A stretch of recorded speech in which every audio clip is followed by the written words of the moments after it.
यह परमात्मा शिव के रूप से तादात्म्य प्रैक्टिकल में स्थापन करने वाला वह शंकर का स्वरूप है। ब्रह्मा और शिव को मिला के एक क्यों नहीं कर दिया शास्त्रों में? विष्णु और शिव को मिलाकर के एक क्यों नहीं कर दिया? शिव शंकर को मिलाकर के ही एक क्यों कर दिया? प्रवेश तो ब्रह्मा में भी होता है, लेकिन एक आकार नहीं हो पाता, कार्य संपन्न नहीं हो पाता। इसलिए शिव और ब्रह्मा को मिलाकर के एक नहीं किया, शिव और शंकर को मिलाकर एक कर दिया है। तो उनसे पूछो, जज करो।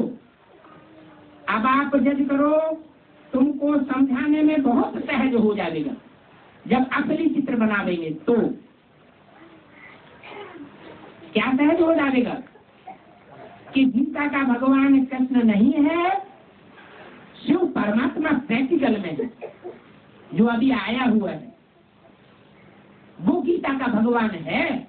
गीता माता है तो कोई जड़ किताब की बात है क्या?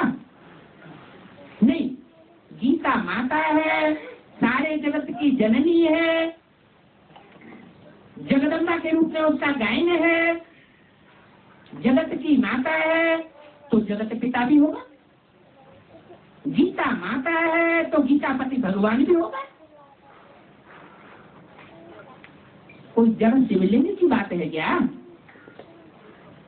तुमको मालूम है गीता का ज्ञान अभी फिर से बात दे रही।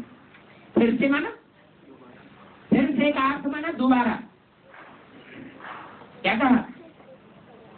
गीता का ज्ञान फिर से बाप दे रहे हैं।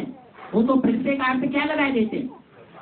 5000 वर्ष पहले दिया था और अभी फिर से दे रहे हैं। अरे वो तो हर 5000 वर्ष बाद देते रहते हैं, उसको फिर से थोड़े कहेंगे। फिर से कब कहेंगे? जब इसी संगम युगी जन्म में पहले भी दिया हो और अब भी दे रहे हैं। पहले भी ज्ञान का बीज बोया था मुकर्रर रथ के द्वारा, और अभी भी जो ही मुकर्रर रथ निमित्त बना है, जो संसार में नग्न मूर्ति के रूप में जिनकी पूजा होती है। तो गीता में है कि गीता का ज्ञान फिर से सुनाना पड़ेगा। क्या? गीता का ज्ञान फिर से सुनाना पड़े। एक बार के सुनाने से काम नहीं होता। एक बार सुनाते हैं तो सुन लेते हैं, सुनाने वाले ने सुनाया, सुनने वालों ने सुना, समझा नहीं। तब फिर बाप को दूसरा रूप टीचर का धारण करना पड़ता है, माता का रूप छोड़ना पड़ता है। माता के रूप में छोटे छोटे बच्चे ज्ञान की उस गहराई को नहीं समझ सकते। छोटे बच्चे बेसिक नॉलेज में बेसिक की पढ़ाई तो पढ़ लेते हैं। वही रहीमदास, कबीरदास, तुलसीदास, सूरदास के जब दोहे और कवित्व बीए में पढ़ाए जाते हैं, जो प्राइमरी स्कूल में भी पढ़ाए जाते हैं, लेकिन उनकी गुह्यता को बेसिक के बच्चे समझते नहीं है। वो बच्चे बड़े होकर जब ऊंची पढ़ाई पढ़ते हैं, एडवांस पढ़ाई पढ़ते हैं, तो सारे रहस्य को जान लेते हैं। तो बोला गीता का ज्ञान फिर से सुनाना पड़े। एक बार सुनाने से काम नहीं होगा, ये कंपल्सन है। गीता तो तुमने नहीं बनाई। क्या? गीता माता है तो गीता माता को कौन बनाता है? जो गीतापति भगवान है वही तो गीता माता को बनाता है। तुमने थोड़े ही बनाया है। बनाने वाले तो उस झूठी गीता को बनाने वाले, पुस्तकीय गीता को बनाने वाले तो मनुष्य है, परंतु वो बनाने के बावजूद भी अर्थ को नहीं समझते, नहीं जानते। कहते हैं गीता के भगवान ने ज्ञान घोड़े गाड़ी में बैठ करके दिया। उन्होंने स्थूल घोड़े गाड़ी समझ ली है। अरे शास्त्रों में लिख भी दिया है, शरीरम रथम विद्धि इंद्रियाणि हयान्याहु, लिख तो दिया है सब कुछ, लेकिन तालमेल नहीं बैठा है पाई कोई। शरीर को रथ समझ, इंद्रियों को घोड़ा समझ। तो शरीर जब रथ हुआ तो अर्जुन के रथ में कोई स्थूल रथ में आया होगा क्या? जरूर। पुरुषार्थियों के बीच में जो सबसे श्रेष्ठ पुरुषार्थी हीरो पाठधारी है, उसके मुकर्रर रथ शरीर रूपी रथ में प्रवेश करके परमात्मा बाप ने गीता ज्ञान सुनाया होगा। वो गीता ज्ञान सुनाने वाला कृष्ण किशोर नहीं है, जो तथाकथित ब्राह्मणों ने समझ लिया है कि गुलजार दादी के अंदर कृष्ण की सोल भगवान बन करके आई है और उनकी गीता ज्ञान सुनाई रही है। भगवान आता है तो जब सुनाता है तो उसके सुनाई हुई बात का जादू की तरह असर होना चाहिए ना। क्या कहते हैं, मुरली तेरी में जादू, उसकी मुरली में जादू, वो मुरली जादू का काम करती है। 69 से और अब तक अव्यक्तवाणी गुलजार दादी के तन से चलते हुए कितने वर्ष हो गए?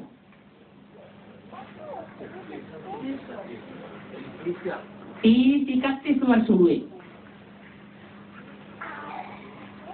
ब्राह्मणों की धारणाएं नीचे गिरी हैं, ब्राह्मणों का संगठन टूटा है, प्योरिटी से यूनिटी गिरी है या चढ़ी है? तो इससे क्या साबित हुआ? भगवान की मुरली अगर गुलजार दादी में चल रही है तो जादू की गति से परिवर्तन हुआ या पतन हुआ? ब्राह्मणों की दुनिया में क्या हो रहा है? यूनिटी भंग हो रही है या यूनिटी बढ़ रही है?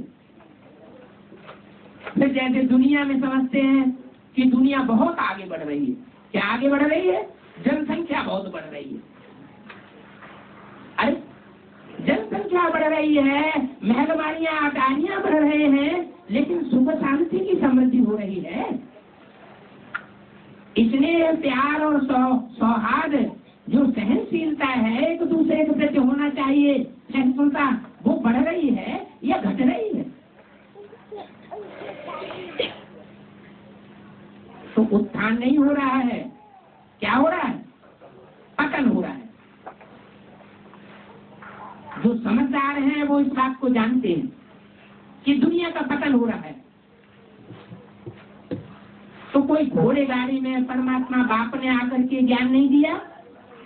जरूर कोई शरीर रूपी रथ है, श्रेष्ठ पुरुषार्थ का अर्जन करने वाला कोई है, जिस हीरो पाठधारी में परमात्मा बाप आकर के ज्ञान देते हैं और इंद्रियों रूपी घोड़ों को क्या करते हैं?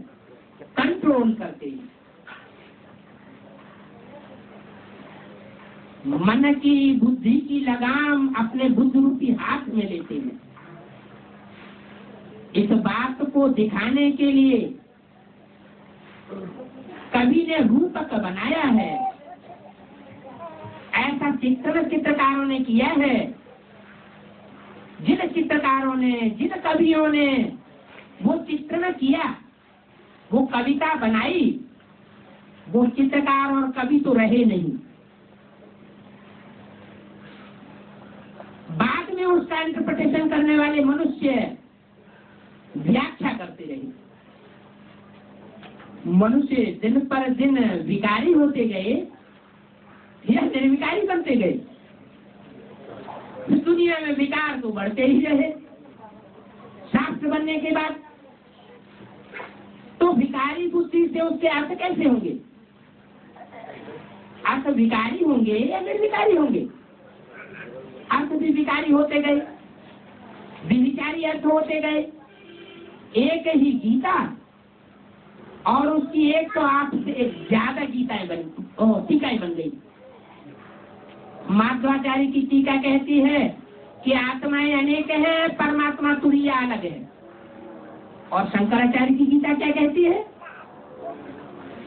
क्या कहती है? सर्वम खलु इदं ब्रह्म, आत्मा से परमात्मा, एक ही आत्मा सब कुछ है, वही अनेक रूपों में संसार में प्रत्यक्ष होती है। अरे एक गीता की व्याख्या में इतना बड़ा अंतर, तो तुंडे मत भिन्ना वाली बात होगी। भिकारी बुद्धियों ने विकृत अर्थ निकाल लिए और पतन होता चला गया। इसलिए बाबा कहते हैं इन शास्त्रों ने, इन शास्त्रकारों ने सबको डुबोया। भगवान ने कोई उस स्थूल घोड़ा गाड़ी में बैठ करके ज्ञान नहीं दिया जो टीवी में भी दिखाते हैं। क्या आनंद का सागर कौन है? ये टाइटल किसका है? आनंद का सागर परम पिता परमात्मा स्वयं है या कोई मनुष्य हो सकते हैं? तो शास्त्र में क्या है, कुछ भी लिख दे, टीवी में कुछ भी दिखाई दे, लेकिन दुनिया को सुधारने का काम तो एक परमपिता परमात्मा ज्ञान सागर का है। वही आनंद का सागर है, सुख का सागर है। वो स्थूल घोड़े गाड़ी में आकर के ज्ञान नहीं देता, वो शरीर रूपी रथ में प्रवेश करता है। मुकर्रर रथ के द्वारा प्रत्यक्ष होता है संसार में। कृष्ण के लिए कोई घोड़े गाड़ी थोड़े ही आएगी क्या? सत्युग में जो कृष्ण पैदा होगा उसके लिए कोई घोड़े गाड़ी आएगी क्या? तो वहां तो घोड़े गाड़ी आने की बात ही नहीं है। हाँ, वो प्रिंस है सत्युग का, नई सृष्टि का प्रिंस है। वहां तो ऑटोमेटिक ऐसे पक्षी होंगे, प्रवीण पक्षी होंगे उड़ने में, आंख के इशारे से अपनी दिशा चेंज करेंगे, उड़ेंगे, बैठेंगे, उतरेंगे, चढ़ेंगे। प्रकृति ही सारा कार्य मुहैया करेगी। तुम बच्चों को कुछ भी करने की दरकार, कारखाना बनाने की दरकार, चलाने की दरकार नहीं रहेगी। तो वो कृष्ण कोई घोड़े गाड़ी में थोड़े ही आएगा। कृष्ण के लिए कोई घोड़े गाड़ी आदि थोड़े ही आएगी सत्युग में। अगर कृष्ण होता तो फट से उनके लिए 2 लाख की गाड़ी ले आते। क्या कृष्ण जैसी आत्मा अगर इस संसार में प्रत्यक्ष हो जाए तो कोई स्थूल गाड़ी बनाना तो कोई बड़ी बात नहीं। बड़े बड़े धनवान इस ज्ञान में आ जावे। यहाँ तो देखो, अपनी जो शरीर रूपी मोटर है वो भी अपनी नहीं है। क्या बात, इस समय की बात कही। जिस समय ये मुरली दादा लेखराज ब्रह्मा के तन से चल रही थी, उसके लिए बोला कि ये भी अपनी मोटर नहीं है, क्योंकि इस आत्मा ने अपना देहाभिमान तोड़ा ही नहीं, सूक्ष्म शरीर फिर भी रह गया। इसलिए ये मेरा शरीर नहीं है। मेरा शरीर कब हो? जब तन का भान खलास, इस दुनिया के विनाशी धन का भान खलास, और जो सगे संबंधी जन हैं उनका भी अहंकार खलास हो जाए। संपर्की और संबंधी हैं उनका भी अहंकार खलास हो जाए। ये तन न रहे, संबंधी संबंधी न रहे। हर प्रकार से आत्मा निराकारी स्टेज को धारण करने वाली बन जाए। ये शरीर तो लोन लिया हुआ है, ये मेरा तन नहीं है। कौन सा? आता ही हूँ पतित शरीर में। क्या कृष्ण के तन को नहीं पतित कहेंगे? सीढ़ी का चित्र बनाया है तो उसमें कलयुग के अंत में जो पतन की स्टेज दिखाई है उसमें कृष्ण की सोल ब्रह्मा को खड़ा हुआ दिखाया है या पड़ा हुआ दिखाया है? पड़ा हुआ दिखाया है, खड़ा हुआ दिखाया है। पुराने 30x40 इंच के चित्र में देखो, वो फिर भी खड़ा हुआ है। और सत्युग के आदि में क्या दिखाया है? सत्युग के आदि में क्या दिखाया है? पहले जन्म में प्रिंस के रूप में खड़ा हुआ। और सत्युग के बाहर जो संगमयुगी कृष्ण है वो तो राम की सोल है। उस राम की सोल का अपना शरीर है। हर कृष्ण की सोल भी उसमें प्रवेश करके पढ़ाई पढ़ती है, लेकिन उसका अपना शरीर नहीं है। जिसका शरीर है उस तन में ही परमात्मा बाप प्रवेश होते हैं। वो सबसे पतित तन कहा जाता है। पतित से पतित कामी कांटे में आता हूँ। कामी कांटे में आकर उसको क्या बनाता हूँ? बड़े से बड़ा फूल बनाता हूँ, किंग ऑफ फ्लावर बनाता हूँ। किंग ऑफ फ्लावर कहा ही जाता है कमल के फूल को। कीचड़ रहता ही है और लेप छेप उस पर नहीं लगता। तो परमात्मा बाप का वो पार्ट है। आत्मा बाप ही निर्लेप का पार्ट बजाता है। आत्माएं निर्लेप नहीं होती। आत्माएं तो नंबरवार बनेंगी। तो बोला मैं आता ही हूँ पतित शरीर में। तो गुप्त है, कभी तो बाकी नहीं है। कृष्ण जैसे सजे सजाए रूप में आ जाए तो सारे संसार में प्रत्यक्षता होने में देर न लगी। फिर तुम भक्ति मार्ग में मेरा कितना मान रखते हो? सोमनाथ का मंदिर बनाते हो तो कोई एक मंदिर थोड़ा ही होगा, अनेक मंदिर होंगे। फिर उन्होंने एक मंदिर को नहीं लूटा, कितने मंदिरों को लूटा होगा? अनेकों मंदिरों को लूटा होगा। तो सारी बेहद की हिस्ट्री जाग्राफी को तुम जान गए हो क्या?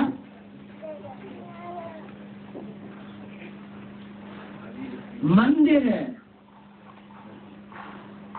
दर कहते हैं घर को, और मन को बना। मन रूपी जो मूर्ति है उसका दर, मन है ब्रह्मा, बुद्धि है शंकर और विष्णु। तो भक्ति मार्ग में जो मंदिर बनाया उस मंदिर को तोड़ने वालों ने तो उसको तोड़ा।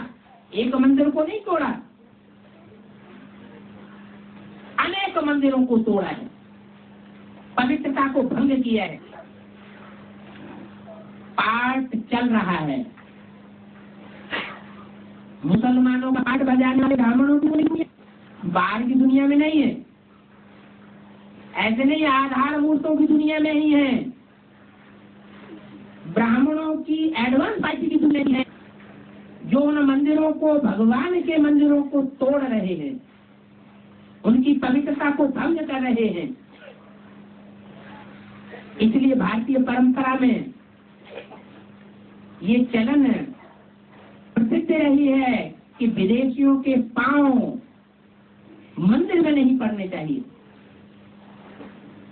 शूद्र हैं, उनके पांव भी मंदिर में नहीं पड़ने चाहिए। अब वो बात तो है नहीं, यहाँ की है कि पांडवों का खिलाफ बन जाएगा जिसमें एक भी असुर प्रवेश नहीं कर सकेगा। अभी तो घुस के बैठ जाते हैं, कहते हैं कि देखें इनको पता चलता है कि नहीं चलता है कि हम भिखारी जाते हैं कि नहीं जाते हैं, देखते हैं इनको पता कैसे चलता है। तो बाप कहते हैं हमको तो दरकार ही नहीं ये जानने की, क्या कि तुम विचार में विचार में जाते हो या नहीं जाते हो। जब टाइम आएगा तो स्वतः ही सब कुछ प्रत्यक्ष हो जाएगा। इसलिए मुरली में बोला है इस ब्राह्मणों की दुनिया में किसी की कोई भी बात छिपी हुई नहीं रहेगी। कोई कितना भी छिपाने की कोशिश करे छिप नहीं सकता, बाप की नजरों से तो बच ही नहीं सकता। मधुबन को शीश महल कहा जाता, शीशे का महल। जिस शीशे के महल में सबके अपने अपने चेहरे प्रत्यक्ष होते हैं और एक दूसरे के सामने भी प्रत्यक्ष हो जाते हैं। और उस शीश महल का सबसे बड़ा शीशा कौन है? बाप है सबसे बड़ा आरती, ज्ञान का दर्पण। उसके सामने तो छिपने की बात ही नहीं। तो सारी हिस्ट्री और बेहद की ज्योग्राफी को अब तुम बच्चे जान गए हो। बाप को कहते हैं नॉलेजफुल, ऐसा ज्ञान दर्पण है। वो बड़े से बड़ा ज्ञान दर्पण है, नाम कहा जाता है। तो यहाँ ज्ञान भी दिया जाता है। क्या ये ज्ञान दर्पण यहाँ हर एक को दिया जाता है, पढ़ाई भी पढ़ाई जाती है। और असल ज्ञान है मन मना भव। क्या 3 शब्दों से मिलकर के ये शब्द बनता है, मत मना भव। मत मना मेरे, मना मना मन में, भव मना समाज। मेरे मन में समाजा का मतलब ही हुआ मेरे मन के संकल्पों में समाजा। तेरा एक भी संकल्प मात्र मेरे संकल्प के खिलाफ न चले, ऐसा समाज है। वाचा से विकर्म करना, विपरीत कर्म करना, और कर्मेंद्रियों से जो बाप चाहता है उसके खिलाफ कर्म करना, वो तो बहुत बड़ी बात हो गई। क्या कहा, क्या बनना है? मन मना भव। मन के संकल्प मानो भी मेरे अंदर आए। संकल्प कोई विशेष रहस्य होगा ना, बाप कोई चरिया हरिया थोड़े ही है जो एक बार एक शब्द फालतू में जोड़ देगा। और कोई एक बार जोड़ने की बात नहीं है। मुरलियों में कई बार ऐसा वाक्य आया है जहाँ कल्प कल्प कल्प 3 बार दोहराया है। तो उसका विशेष अर्थ क्या है कि हर युग में 4 अवस्थाएं समाई हुई हैं। 4 अवस्थाएं सतो प्रधान, सतो सामान्य, रजो और तमो। ब्राह्मण बच्चे इन 4 अवस्थाओं से पसार होते हैं शूटिंग पीरियड में। संगम युग में 4 युगों की जो रिहर्सल होती है उसमें ब्राह्मण बच्चे 4 अवस्थाओं से पसार होते हैं। और हर युग की शूटिंग के अंत में परमात्मा बाप प्रत्यक्ष होता है।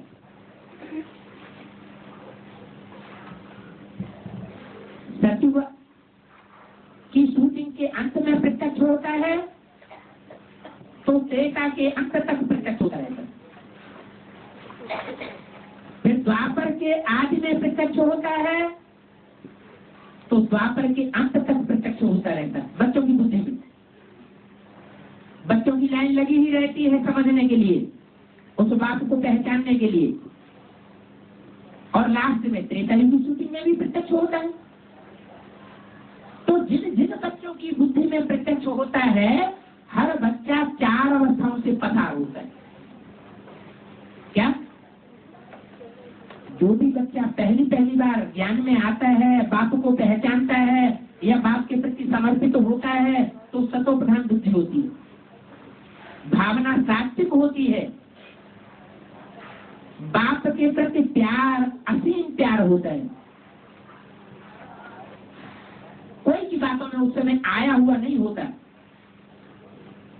फिर धीरे धीरे अवस्था नीचे गिरती है।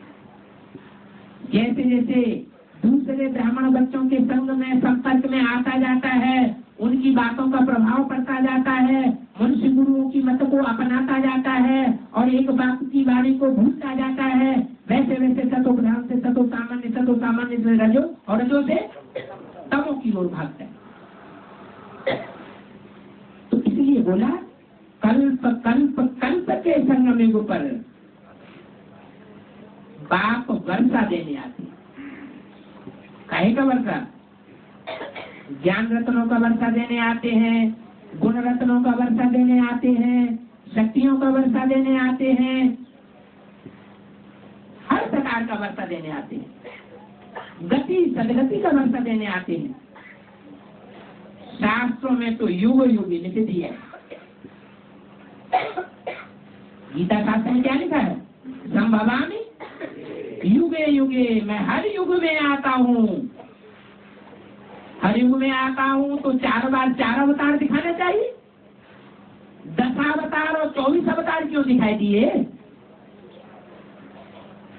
ये कोई पूछता ही नहीं। बात कहाँ की है? बात है संगम युग की, कि संगम युग में बाप ज्ञान सूर्य जब आते हैं तो 4 युगों में प्रत्यक्ष होते हैं। एक ही मुकर्रर रथ के द्वारा प्रत्यक्ष होते हैं, 4 बार प्रत्यक्ष होते हैं। कल्पाक्षर बीज से निकाल दिया है और युग युग डाल दिया है। उन्होंने शास्त्रों में क्या किया? कल्प कल्प संभवामी होना चाहिए, माने हर कल्प की शूटिंग में मैं आता हूँ, ये होना चाहिए। तो शूटिंग का भी उनको ज्ञान नहीं है, माना पुरुषोत्तम संगम युग का भी उनको ज्ञान नहीं है और कल्प का भी उनको ज्ञान नहीं है। ऐसे युग युग लिख दिया। उनका नाम ही है पतित पावन। इनका इनका क्यों नहीं कहा? इनका माने नजदीक में जिसके बैठा है, बाजू में, ब्रह्मा के बाजू में बैठ के मुरली चल रही थी ना, तो ये क्यों नहीं कहा कि इनका नाम ही है पतित पावन? माना दादा लेखराज ब्रह्मा का जो साकार रूप है, जिसे भगवान समझ लिया है, संसार का सर्वोपरि साकार भगवान समझ लिया है, सृष्टि को परिवर्तन करने वाला, वो पतित पावन क्यों नहीं बताया? उनका कह के दूर क्यों कर दिया? भविष्य की तरफ इशारा क्यों कर दिया? क्योंकि वो मुकर्रर रथ है जिसके द्वारा सारी सृष्टि पतित से पावन बनती है, वो प्रत्यक्ष होने वाला है। उस समय तक प्रत्यक्ष नहीं हुआ, तो युग युग आकर के क्या करेंगे? जब उनका नाम ही है पतित पावन, तो सारी सृष्टि जब पतित बने तब ही तो आवेंगे, कि हर युग में आवेंगे।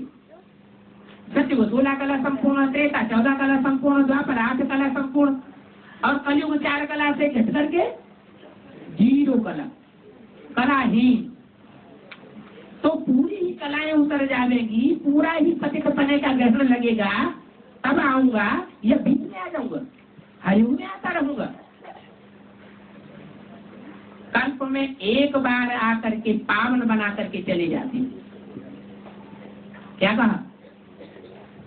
कल्प में एक बार आकर के पावन बना करके चले जाते हैं।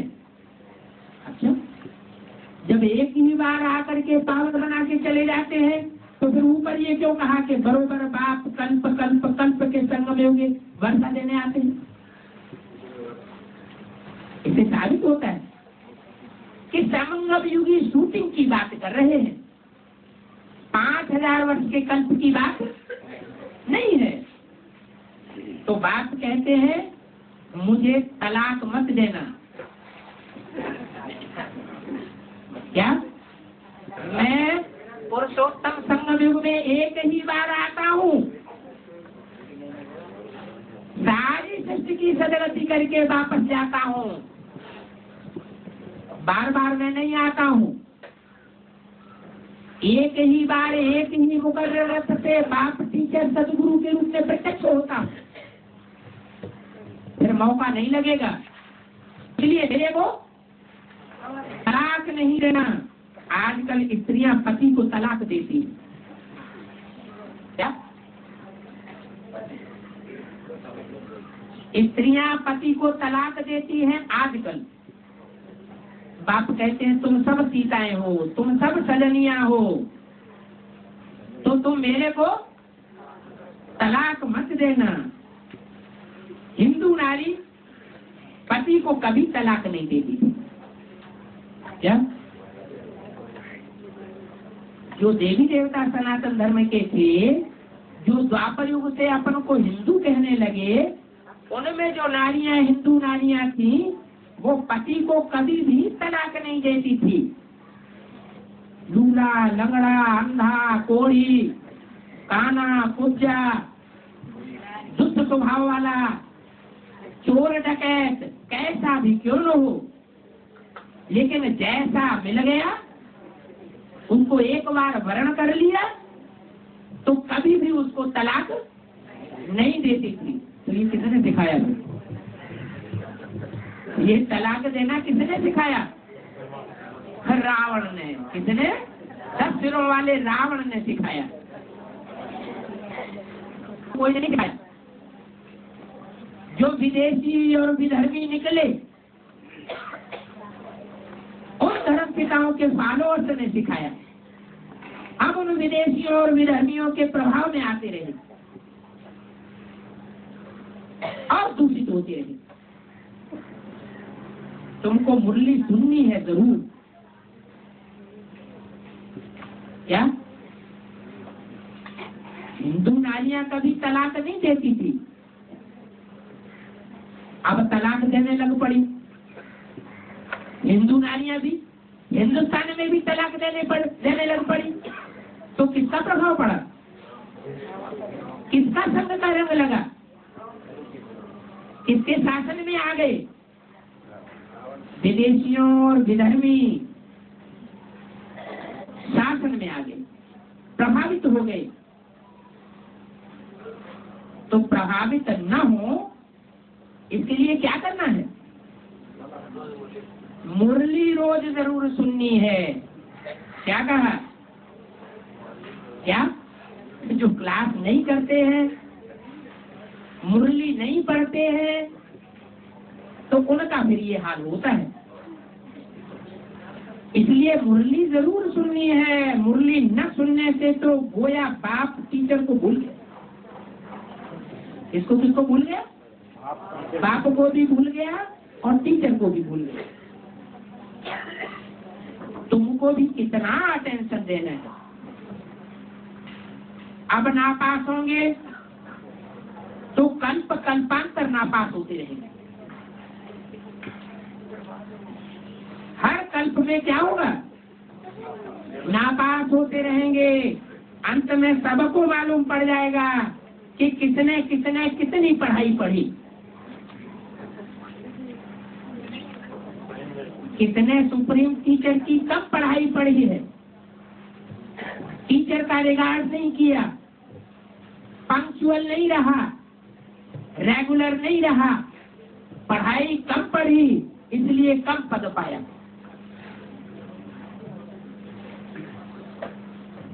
सबको मालूम पड़ जाता है। सब कहते हैं कि शांति चाहिए, गोया मुक्ति चाहते हैं, अशांत है, दुखी है। कहते हैं कि दुख में सुमिरन सब करे। जब सब 500-700 करोड़ मनुष्य आत्मा सब दुखी हो जाते हैं, तो सब सुमिरन स्मरण करते हैं। किसका? एक बात का। तो आधा कल्प सुख और आधा कल्प दुख है। भारत पर ही है। क्यों? दूसरे धर्म वाले तो बाद में आते हैं, तो पूरा खेल तो खेलते ही नहीं, तो वो तो जैसे बाई प्लाट हो गए। क्या वो बाई प्लाट धर्म है, उनका खेल ही बाई प्लाट का है। बीच में खेल शुरू होता है और बीच में लोप हो जाता है। तुम हो हीरो पाठधारी, हीरो पाठधारी के फॉलोअर हो, इसलिए पूरा 84 जन्मों का पाठ तुम बजाते हो। ये सुख दुख का खेल भारत पर, भारतवासियों पर है। तुम कहेंगे हम ही देवता थे, हम ही क्षत्रिय बने, हम नहीं, तो अब विदेशियों के प्रभाव में आकर शूद्र बन गए। तो हम सो का ही होता है, क्या कर देते हैं हम सो का अर्थ? हम सो का अर्थ क्या कर देते हैं? सो अहम का अर्थ क्या करते हैं? सो अहम का अर्थ कर देते हैं शिवो अहम। हम आत्मा वही है जो परमात्मा है, माने हम भी आत्मा परमात्मा का रूप है, वो ये अर्थ कर देते हैं। बाकी क्या बताते हैं? सो अहम माने हम वो हैं, कौन? जो सतयुग आदि में देवता थे, वही देवता हम अब नर बन चुके हैं, भिखारी मनुष्य बन चुके हैं। अब नर को नारायण बनाने के लिए बाप फिर से आया हुआ है। तो बाप कहते हैं मन मना भव मध्यादि भव। क्या अगर नर से नारायण बनना है इसी जन्म में,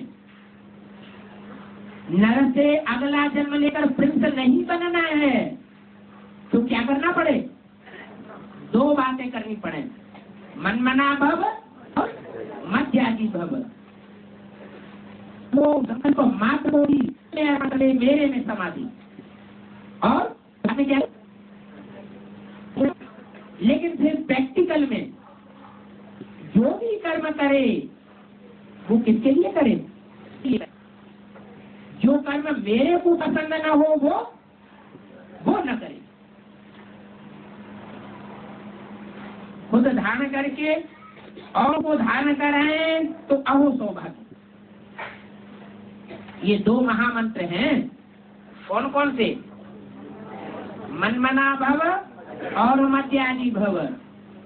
इन दो महामंत्रों को खुद भी पूरा धारण करें और दूसरों को भी पूरा धारण कराए सकें तो अहो सौभाग्य। याद से ही विकर्म विनाश होंगे।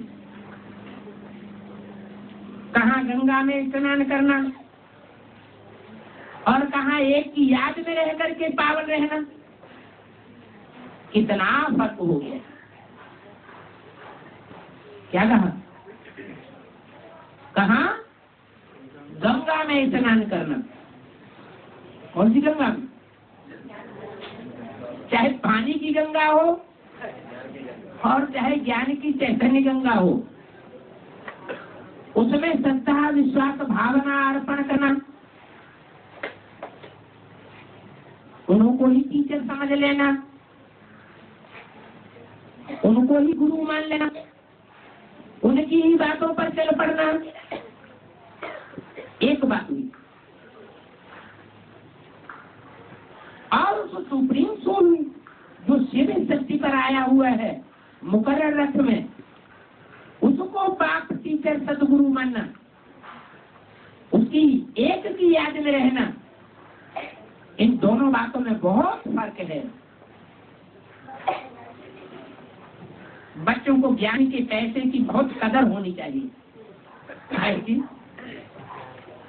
ज्ञान के पैसों की बहुत कदर होनी चाहिए, लेकिन क्या कहते हैं? बाबा नौकरी बहुत कड़ी है, धंधा बहुत विस्तार में फैला हुआ है, इसलिए हमको टाइम नहीं मिलता। मुरली पढ़ने का भी टाइम नहीं मिलता, क्लास करने का भी टाइम नहीं मिलता। कोई के पास बैठ करके जब टाइम मिले तो मुरली का लेन देन करने मात्र का भी टाइम नहीं मिलता। तो पैसे की कदर हुई या ज्ञान धन की कदर हुई? क्या कहेंगे? पैसों की कदर की ना। इस ज्ञान धन से भारत स्वर्ग बन जाता है। क्या? इस ज्ञान धन से भारत स्वर्ग बन जाता है। बाप गरीब निवाज है। ऐसे नहीं समझ लेना कि हम पैसा कमाएंगे तो हम यज्ञ में अर्पण करेंगे तो बाप खुश हो जाएगा, हमारा मान मर्तबा बढ़ जाएगा बाप की नजरों में।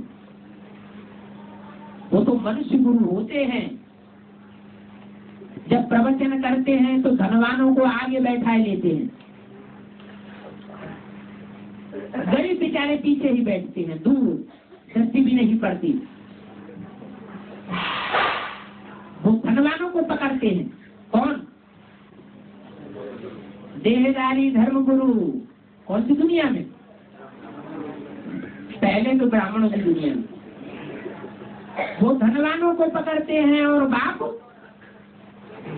गरीब निवाज है। अबलाओं को, कन्याओं को, जिनके पास धन होता ही नहीं, बांधेलियों को, नर्वस हुए बच्चों को, ऐसे सच्चे बच्चों को, गरीब निवाज बच्चों को पकड़ता है। जो अगर सच्चाई से दुनिया में धंधा भी करते हैं तो उनका धंधा चल ही नहीं पाता, झूठे सत्य होते रहते हैं और उनका धंधा भी चौपट हो जाता है। ऐसे गरीब निवाज बच्चों को पकड़ता है। इनकी पाई पाई भी पड़ेगी। क्या? ऐसे गरीबों की पाई पाई भी पड़ेगी तो उस पाई पाई से ये बच्चे साहूकार बन जाएंगे। स्वर्ग में हेल्थ, वेल्थ और हैप्पीनेस तीनों ही होंगी। अगर हेल्थ वेल्थ है, क्या यहाँ कौन सी हेल्थ वेल्थ है?